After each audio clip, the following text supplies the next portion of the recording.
You know, I've always wondered, what is the purpose of pushing a payload all the way to the last point of the Overwatch maps? That is, apart from trying to win a match, obviously. Overwatch has a great variety of maps that offer different kinds of objectives that you and your team have to fulfill in order to win a game. Whether it's capturing checkpoints on the control map to secure the area, or stealing a flag from the enemy base and bringing it to your own one on a capture the flag game mode that only 3 people play. But what makes it so important for our heroes to deliver this payload to the end? And why is it that the defending team wants to prevent you from doing so? But technically speaking, not every payload that we're escorting is a payload. Some maps feature a cargo payload, whose objective is to deliver whatever is mounted on top of it, whether that's some sort of supplies, or weapons of mass destruction. One of the most interesting examples of this is located here on Dorado. That massive building you see in the distance, the one you enter after capturing the second point, is a power plant designed to provide clean and free energy to the people of Mexico. Right outside of the attackers' first spawn, you have probably already seen this poster, which serves as a little hint to you for what you're trying to accomplish with this thing that you're delivering. If we were to look close to the payload card itself, we'll notice that it's carrying some sort of a battery or energy core, hinted by the electricity sparking out of it, which is a really cool detail, by the way. A great little detail that connects this battery to the area we're supposed to deliver it to is this monitor, which can only be found inside of the energy plant itself and nowhere else on the map. You can also spot this screen inside of the defender's last spawn that displays the very same battery on the payload. Mind-blowing, I know. So narratively speaking, the whole purpose of pushing this little guy to the end is to restore the power that is being generated by the power plant.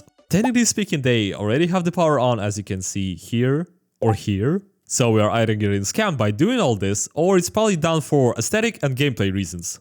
So after getting the payload all the way to the end, I assume that the energy core will most likely go on this hanging thing above the point. But if the defending team manages to stop you from doing so, then they just hate free, clean energy. They must like coal instead, I guess. The only real missed opportunity here is that capturing the final point doesn't trigger any special visual effects. I would have expected something cool, like lightning striking the battery as it connects to the grid. There is, however, one map that actually triggers a special effect when you capture the final point, and it's pretty much the complete opposite of what the Dorado objective is. Welcome to King's Row. Unlike the city of Dorado, where we are trying to help its people, King's Row has a significantly darker objective. If you're not familiar with what is happening inside the city, then the main premise of this location is that a decent amount of humans are not particularly happy living alongside Omnics. So you, as the attacking team, take the role of anti-Omnics faction, and your main objective is to exterminate all the Omnics inside King's Row by delivering this payload, which if you examine closely is actually an EMP bomb. It even says here on this little screen. After capturing the point and retrieving this EMP explosive, you'll have to escort it through the streets of King's Row, where most humans live, and then enter the underground stage where, you guessed it, Omnics are supposed to be residing in. So by succeeding in your mission of delivering it all the way to the end, you'll be the witness of a large EMP wave that comes out of this payload. Hey man, do you have any HOTS? No man, I don't think so. You sure about that? Yeah. So yeah, what you just witnessed is basically killing a lot of innocent Omnics, and I hope you are proud of yourself. So unlike on Dorado, in this case the defending team is trying to be on the good side of the story. And we continue to be the good guys on the defending side of both Havana and Rialto, where the attackers' job is to deliver a cargo straight to Talon's base. Technically speaking, if we were to play a full Talon team composition on the attacking team on either of these maps, then it will make complete sense for delivering it to our home. But then how do you explain a full Talon team trying to defend against having the good stuff being delivered to their base? Yeah, anyway.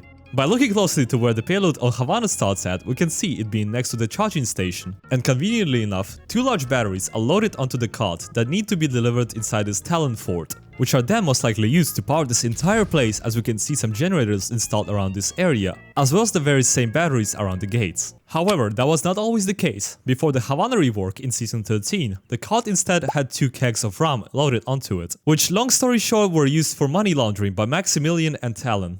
Now you might be wondering, what is inside of this giant box on Rialto's payload? And while I believe it was never fully confirmed what is inside of it, the most common theory is that it contains some sort of art. Which does make sense considering that our heroes start inside of this fancy museum that is showcasing all various pieces of art. But who cares about speculations? You clicked on this video for real facts and maybe some lore, so why not just take a look inside ourselves? Oh my god, that thing is heavy. Alright, what is inside of this big box? Witten, The most funny looking payload can be located here on Junkertown, which for the most part is just a direct reference to the mini cinematic that was made around the map, where Junkrat and Roadhog want to deliver a cart full of treasures that is rigged with explosives all the way to the Junker Queen's throne. And another throne that needs to receive some sort of a delivery is located on Blizzard World. The contents of this payload is an encapsulated crown of a King Leoric from Diablo. Now, if you watch the reunion cinematic, then you most likely know what this capsule on Route 66 payload is. This is where Echo was staying dormant until she was reactivated by Cassidy. This capsule, alongside with the other loot that the Deadlock gang was supposed to take, was meant to go to their base. But now that the capsule is empty, the attacking team, which we can pretend to be the Deadlock gang, is basically delivering nothing. So we can interpret it as the defending team is trying to stop the attacking team from delivering useless junk inside their base, I guess.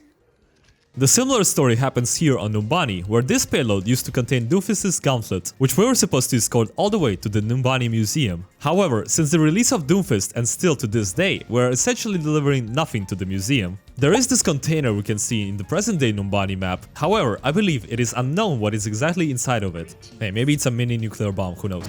I've mentioned the word payload so many times in this video without ever giving a proper definition of the said word. A payload is supposed to be the load carried by a vehicle exclusive of what is necessary for its operation, according to my best source, also known as Google. However, this definition can now be ignored since we no longer carry any load on the payload because now the payload itself is the load, if that makes any sense whatsoever. Which is also our next category. This is Eichenwald, an abandoned town that was destroyed during the Omni Crisis. Here on the last point of this map lies the body of Balderic, who was the leader of the Crusaders. The main purpose of pushing this battering ram all the way to the Balderic's resting place is to retrieve his armor. The evidence of that is Reinhardt's voice line that used to exist back in Overwatch 1. I will reclaim my master's armor! That was specific to just this map on the attacking team. This voice line is no longer present in Overwatch 2. As far as I believe, this voice line alone was the sole indicator of our purpose on this location as an attacking team. What I find funny about this map is how, technically speaking, the payload loses its main purpose past these gates. If you do think about it, why do we need the battering ram after this point? Are we just gonna pound Balderic and then retrieve his armor? Or maybe, I suppose, we intend to load his armor on top of this ram and then go back. I'm not sure, but yeah. This ship that we are escorting on Watchpoint Gibraltar is a satellite drone that we're supposed to deliver to the rocket ship on the last point, which will then, according to the law, will be used to restore Overwatch's communication system back online, which you can see in this part of a cinematic. Now, if you really think about it, the defending team is trying to prevent the attacking team from restoring Overwatch. Makes you really wonder, huh? Now things are about to get a bit more complicated as we diverge from the lore and enter a more of an ambiguous territory, starting with Shambali Monastery and Paraiso. You see, with all the previous payload maps that we've covered so far, they've all had some sort of a meaningful in-game universe lore attached to it as to why we're trying to get the payload to the finish line. Okay, maybe except Blizzard World, that one is a bit weird, so don't judge me. Shambali Monastery is a place where Omnic refugees and Omnic monks reside. On the village side of this map, we can see various shops and places made for both Omnics and humans. Outside of a map, in the distance, it is possible to see some kind of a mining operation going on, which then also leaks to this part of a map as well, with the attackers' forward spawn serving as a main hub for the mining workers.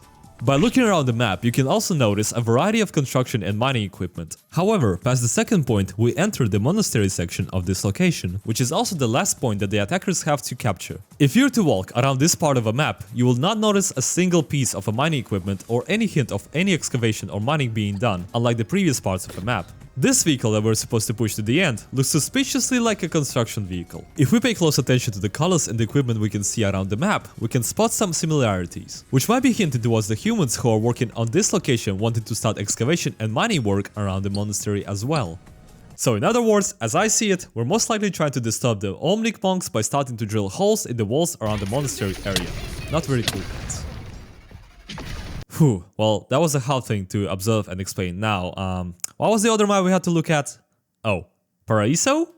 Yeah, you got this portable DJ studio thingy, right? So, move it to the end, party hard, attacking team equals once you have party, defending team equals those types of neighbors to report you for noise violation or trying to stop you from starting a party. Crazy, I know. And the last category we are going to cover are what I call personal escort vehicles, which are essentially just you and your team trying to escort a vehicle with an Omnic inside of it. Like this vehicle in Hollywood that has a famous film director, Alfred Glitchbot, which might be a reference to Alfred Hitchcock. sitting inside of it, who also likes to make various comments throughout the match. And our goal is to deliver his fancy car all the way to his personal trailer, so he can cook some movies.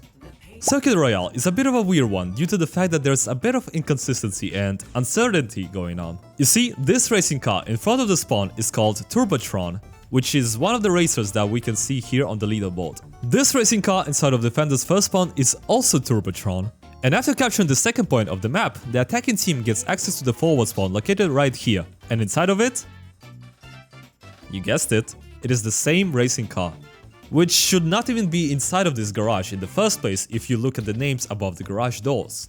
So why are there 3 cars on this map called the same name? And why is it that we have to deliver this guy to the fancy hotel who didn't even get the first place? This is something I have no explanation for whatsoever, so maybe some of you have a better theories on this one, but otherwise let's move on to the last map we have to cover. Midtown. And I have to be honest here, I have had no idea why we are pushing a fire truck to the station.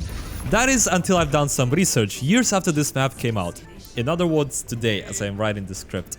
You see, when we look at the fire truck, we most of the time assume that there is fire going on that needs to be extinguished, or if someone's cat is stuck on a tree. So, if we were to look at the last point, surely we'd see some fire or any sort of signs that indicate that something bad has happened, right? Well, I guess not, okay. In the case of Midtown, it does a poor job of trying to explain to us, players, what exactly is the point of bringing this fire truck here. And the only possible way you can find out why is if you carefully listen to what the announcer says in this area.